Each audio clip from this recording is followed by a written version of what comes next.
കോൺഗ്രസ് എല്ലാ കാലത്തും നമ്മുടെ നാട്ടിലെ സമുദായ സംഘടനകളെ പ്രീണിപ്പിക്കാനോ അല്ലെങ്കിൽ അവരുമായി വലിയ നല്ല സൗഹാർദ്ദത്തിൽ പോകാനോ ഒക്കെ ശ്രമിച്ചിട്ടുണ്ട്. കോൺഗ്രസിൻ്റെ എക്കാലത്തെയും വലിയ ഒരു സോഷ്യൽ എഞ്ചിനീയറിംഗ് എന്ന് പറയുന്ന ഈ സമുദായ സംഘടനകളെ കൂടി ഉൾപ്പെടുത്തിയുള്ളതായിരുന്നു. കൂട്ടത്തിൽ മുസ്ലിം ലീഗും കേരള കോൺഗ്രസ് മാണിയും ഒക്കെ അടക്കം ആ സമുദായത്തിൻ്റെ എഞ്ചിനീയറിംഗ് വളരെ കൃത്യമായി അവർ നടപ്പിലാക്കിയിരുന്നു. പക്ഷേ ഈ കഴിഞ്ഞ ലോക്സഭാ തെരഞ്ഞെടുപ്പ് എടുക്കുമ്പോൾ നമുക്ക് കാണാൻ കഴിയുന്നൊരു കാര്യം, ലോക്സഭാ തെരഞ്ഞെടുപ്പിൽ കോൺഗ്രസ് ജയിച്ചതെങ്ങനെയെന്ന് കൃത്യമായി പരിശോധിച്ചാൽ, വളരെ മൈക്രോ ലെവലിൽ പരിശോധിച്ചാൽ കൃത്യമായി നമുക്കറിയാം കോൺഗ്രസിൻ്റെ വോട്ടുകൾ കുറയാതിരിക്കുകയും അല്ലെങ്കിൽ കുറച്ചു കുറയുകയും, എന്നാൽ അതിനേക്കാൾ വലിയ തോതിലുള്ള ഡിപ്പ് CPM-ൻ്റെയും LDF-ൻ്റെയും വോട്ട് ബാങ്കുകളിൽ ഉണ്ടാവുകയും ചെയ്തതാണ് കോൺഗ്രസ്സിന് വലിയ ഭൂരിപക്ഷത്തിലേക്ക് പല സ്ഥാനാർത്ഥികളും ജയിച്ചത്. ഇപ്പോൾ എറണാകുളത്തുള്ള ഹൈബീഡിനൊക്കെ ജയിച്ചത് ഹൈബി തന്നെ ഞെട്ടിയിരിക്കുകയാണ്. കാരണം 2.5 ലക്ഷം വോട്ടിനാണ് ജയിച്ചത്.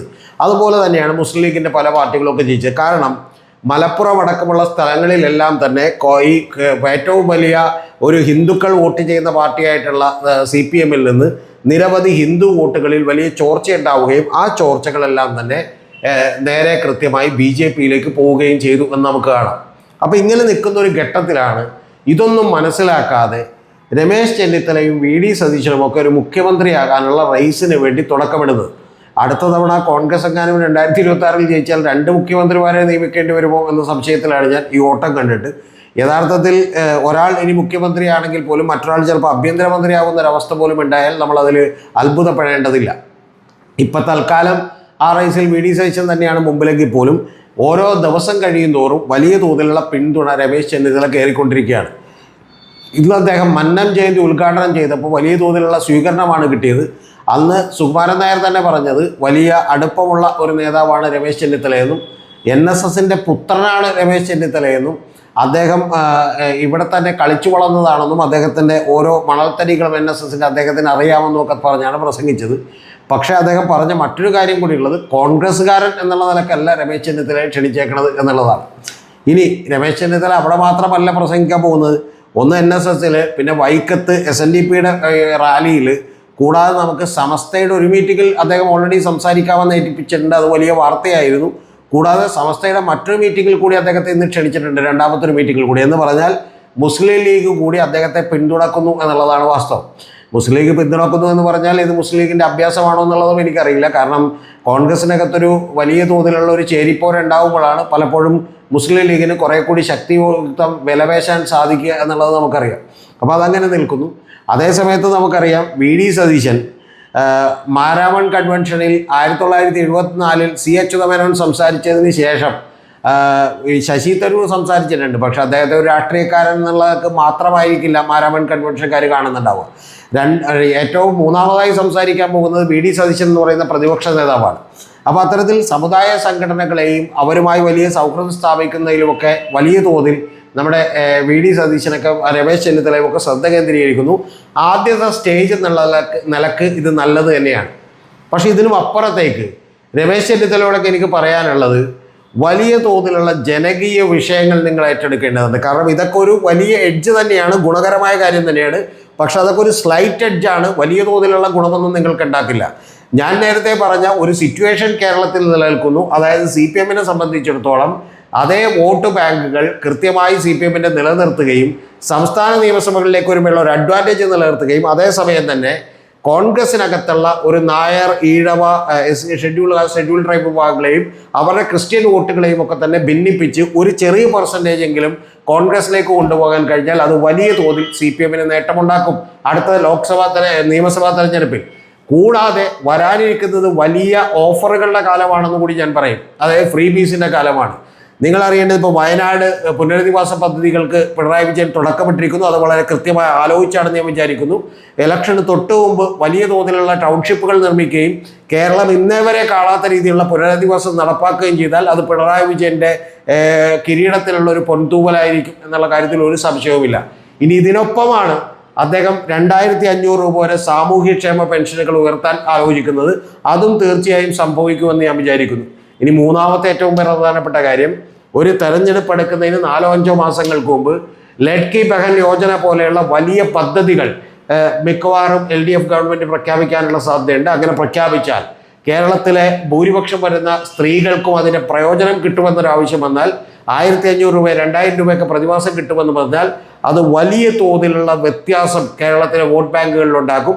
ഇത് തന്നെയാണ് നമ്മൾ മധ്യപ്രദേശിൽ കണ്ടത്. ഇത് തന്നെയാണ് ഏറ്റവും ഒടുവിൽ നമ്മൾ മഹാരാഷ്ട്ര തെരഞ്ഞെടുപ്പിൽ കണ്ടത്. അപ്പോൾ അതുകൊണ്ട് തന്നെ അതിനെയെല്ലാം മറികടക്കാൻ കഴിയുന്ന സാധാരണക്കാരൻ്റെ ജനങ്ങളുടെ പ്രശ്നങ്ങൾ ഏറ്റെടുക്കാൻ കോൺഗ്രസിന് കഴിയണം. കോൺഗ്രസ് അങ്ങനെ ഇതുവരെ ചെയ്തിട്ടില്ല. സിദ്ധാർത്ഥിൻ്റെ പൂക്കോടുണ്ടായിട്ടുള്ള വെറ്ററിനറി സർവകലാശാല സിദ്ധാർത്ഥിൻ്റെ മരണവുമായി ബന്ധപ്പെട്ട് ഒരു 500 പേരുടെ പോലും പ്രതിഷേധം കോൺഗ്രസിന് നടത്താൻ കഴിഞ്ഞിട്ടില്ല. കേരളത്തിൻ്റെ വിദ്യാഭ്യാസ രംഗം മലീമസമാകുന്നതിനെതിരെ ആരിഫ് മുഹമ്മദ് ഖാൻ നടത്തിയിട്ടുള്ള പോരാട്ടത്തിൻ്റെ പകുതി പോലും കോൺഗ്രസിനോ പ്രതിപക്ഷത്തിനോ നടത്താൻ കഴിഞ്ഞിട്ടില്ല. മൂന്നാമത്തെ കാര്യമെന്ന് പറയുന്നത് കേരളത്തിലുള്ള വിലക്കയറ്റമോ തൊഴിലില്ലായ്മ പോലെയുള്ള വലിയ പ്രശ്നങ്ങളോ കസ്റ്റഡി മരണങ്ങളോ പോലീസ് അട്രോസിറ്റീസിനെ കുറിച്ചോ നിങ്ങൾ കൃത്യമായിട്ടുള്ള ഒരു തരത്തിലുള്ള പ്രതിഷേധവും ഉയർത്താൻ കഴിഞ്ഞിട്ടില്ല, അല്ലെങ്കിൽ വലിയ സമരങ്ങൾ ഉയർത്താൻ നിങ്ങൾക്ക് കഴിഞ്ഞിട്ടില്ല. ഇനി ഇതെല്ലാം പോട്ടെ, ഏറ്റവും ഒടുവിൽ ദിവ്യ ഉണ്ണിയുടെ പരിപാടിയുമായി ബന്ധപ്പെട്ട് ഉമാ തോമസ് വീണ് പരിക്കേറ്റതിനെ കുറിച്ച് പോലും ഒരു രാഷ്ട്രീയ പ്രക്ഷോഭമായി ഉയർത്താൻ പോലും കൃത്യമായി നിങ്ങൾക്ക് കഴിഞ്ഞിട്ടില്ല. കാരണം അതുപോലും കോൺഗ്രസ് ഒരു പരിധി വരെ അവഗണിക്കുകയാണ് ചെയ്തിട്ടുള്ളത്. വി ഡി സതീശൻ കൃത്യമായിട്ടുള്ള ചില സ്റ്റേറ്റ്മെൻറ്റുകൾ ചില പരാമർശങ്ങൾ നടത്തിയെങ്കിൽ പോലും കോൺഗ്രസിലെ മറ്റ് നേതാക്കന്മാരാരും അത് ഏറ്റെടുക്കാൻ തയ്യാറായിട്ടില്ല, രമേശ് ചെന്നിത്തല ഉൾപ്പെടെ. അപ്പോൾ ഇത്തരത്തിൽ ഈ കേരളത്തിലെ തൊഴിലില്ലായ്മയെക്കുറിച്ച് വിലക്കയറ്റത്തെക്കുറിച്ച് വലിയ തോതിൽ നടക്കുന്ന പോലീസിൻ്റെ അതിക്രമങ്ങളെക്കുറിച്ചൊക്കെ തന്നെ ഒരു ബഹുജന വികാരം ഉയർത്താനായിട്ട് കോൺഗ്രസ് ഒന്നും തന്നെ ചെയ്തിട്ടില്ല. പിന്നെ നിങ്ങളുടെ ഭാഗ്യത്തിന് മറ്റൊരു പ്രതിപക്ഷ കക്ഷിയായിട്ടുള്ള BJPയും ഒന്നും ചെയ്യുന്നില്ല. ഇപ്പോൾ വരാനിരിക്കുന്നത് നമുക്കറിയാം, തദ്ദേശ സ്വയംഭരണ തെരഞ്ഞെടുപ്പുകളാണ്. ആ തെരഞ്ഞെടുപ്പുകളിൽ അഴിമതിയുടെ കൂത്തരങ്ങായി മാറിയിട്ടുള്ള കൊച്ചിൻ കോർപ്പറേഷനും അതുപോലെ തന്നെ തിരുവനന്തപുരം കോർപ്പറേഷനിൽ പോലും വലിയ തോതിലുള്ള സമരം നടത്താൻ കോൺഗ്രസ് തയ്യാറായിട്ടില്ല. കോൺഗ്രസ് തിരുവനന്തപുരത്ത് നിങ്ങൾക്ക് ആകെയുള്ളത് 10 മെമ്പർമാരാണ്. തിരുവനന്തപുരം നഗരസഭയിൽ നിങ്ങൾ ആലോചിക്കണം. അത് കൂട്ടാൻ അവിടെ ക്രിയാത്മകമായിട്ടുള്ള ഒരു പ്രതിപക്ഷമാകാൻ കഴിഞ്ഞിട്ടുള്ളത് BJPക്കാണ്. അപ്പോൾ അതുകൊണ്ട് തന്നെ ഇത്തരത്തിലുള്ള ഒരു പരിപാടിയും എടുക്കാതെ നിങ്ങൾ ഈ മത സാമുദായിക പ്രീണനം മാത്രം നടത്തിക്കൊണ്ട് കാര്യമില്ല. ഇനി ഇതൊരു സ്ട്രാറ്റജി ആണോ? ചിലപ്പോൾ ഒരു 6 മാസം മാത്രം തെരഞ്ഞെടുപ്പിന് ബാലൻസ് ഉള്ളപ്പോൾ, ഇപ്പം ഇനിയിപ്പോൾ 15 മാസമുണ്ട്. ആ 15 മാസത്തിൽ ഏതാണ്ട് 7-8 മാസം കഴിയുന്നവരെ വെയിറ്റ് ചെയ്യുകയും 6 മാസം എടുക്കുമ്പോൾ നിങ്ങൾ വലിയ ബഹുജന പ്രക്ഷോഭങ്ങളുടെ വേലിയേറ്റങ്ങളുമായി വരുമോ എന്നൊന്നും നമുക്കറിയില്ല. പക്ഷേ എങ്കിൽ പോലും ഞാൻ പറയുന്നത് ഈ ഏറ്റവും ഒരു കൊല്ലം വളരെ ഇമ്പോർട്ടൻ്റ് ആയ വളരെ പ്രാധാന്യമായിട്ടുള്ള ഒരു വർഷമാണ്. ആ വർഷത്തിൽ പോലും കോൺഗ്രസ് ഒരു തരത്തിലുള്ള തയ്യാറെടുപ്പുകളും നടക്കുന്നില്ല. എന്ന് മാത്രമല്ല, മുനമ്പം പോലെയുള്ള നിരവധി വിഷയങ്ങളിൽ SDPIയെയും അതുപോലെ തന്നെ ജമാഅത്തെ ഇസ്ലാമിയുടെയും ഒക്കെ പിന്തുണ മേടിച്ചു എന്ന് പറയുന്നത് പോലും വലിയ തോതിൽ ഹിന്ദു വോട്ട് ബാങ്കുകളിൽ ഭിന്നിപ്പുണ്ടാക്കാൻ ഇപ്പം തന്നെ 50% വരുന്ന വോട്ടുകൾ BJPയിലേക്ക് പോയിട്ടുണ്ട്, നായർ വോട്ടുകൾ. ആ നായർ വോട്ടുകളിലൊക്കെ തന്നെ ബാക്കിയുള്ള മഹാഭൂരിപക്ഷവും നേരത്തെ 80% വോട്ട് ചെയ്തുകൊണ്ടിരുന്നത് കോൺഗ്രസിനാണ്. അപ്പോൾ ആ കോൺഗ്രസിൻ്റെ ഏതാണ്ട് ഒരു 50% വോട്ടുകൾ BJPയിലേക്ക് പോയിട്ടുണ്ട്. ഇനി ബാക്കിയുള്ള ഒരു 20-30% കൂടി പോയാൽ വലിയ തോതിലുള്ള തിരിച്ചടി തീർച്ചയായിട്ടും കോൺഗ്രസിനുണ്ടാവും. ഇത് കൂടാതെയാണ് കോൺഗ്രസ് നേരിടാൻ പോകുന്ന ഏറ്റവും വലിയ വെല്ലുവിളി.